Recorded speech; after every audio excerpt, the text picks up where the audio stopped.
সকাল ফজর নামাজের পর আসছেন তাই তো? ভাতের সাহায্যে আজব স্টাইলে কিভাবে গামছা তৈরি করা হয় দেখে অবাক হয়ে যাবেন। গামছা অনেকেই ব্যবহার করি, কিন্তু এই প্রসেসটা অনেকেরই অজানা।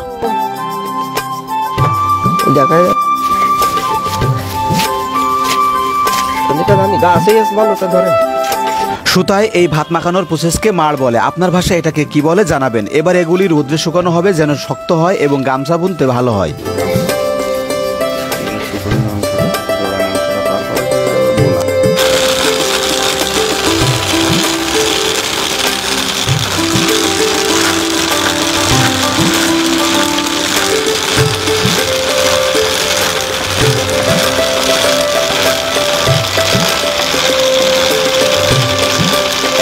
চক্রার সাহায্যে মাকুতে সুতাগুলো পেঁচিয়ে একটা বান্ডিল করা হলো। এবার এটাতে একটু তেল মাখিয়ে কাজ শুরু করা হবে।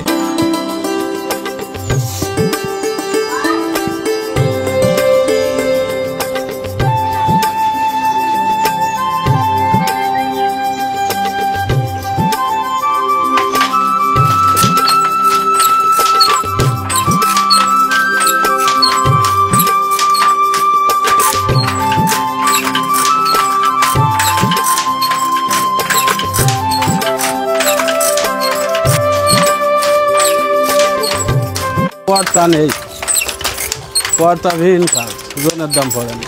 এদিকে কি আরো লোকজন ছিল এগুলো তৈরি করার জন্য? মেলা লোক ছিল, সব চলে গেছে।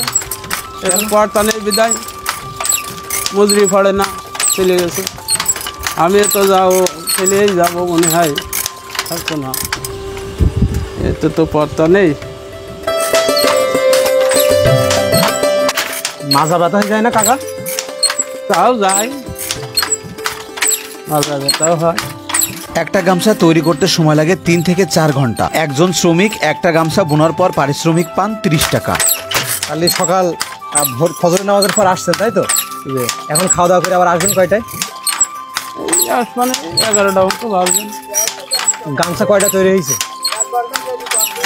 গামছা দুটো এখনো হয়নি। দুটো হয়নি? এই তাঁত শিল্প বর্তমানে দেখা যায় না বললেই চলে। এই ঐতিহ্যটা প্রায় হারিয়েই গিয়েছে। তেমন একটা মজুরি থাকে না, তবে বাজারে মানে চাহিদা আছে ভালো, মানে হাতে বোনা জিনিস তো।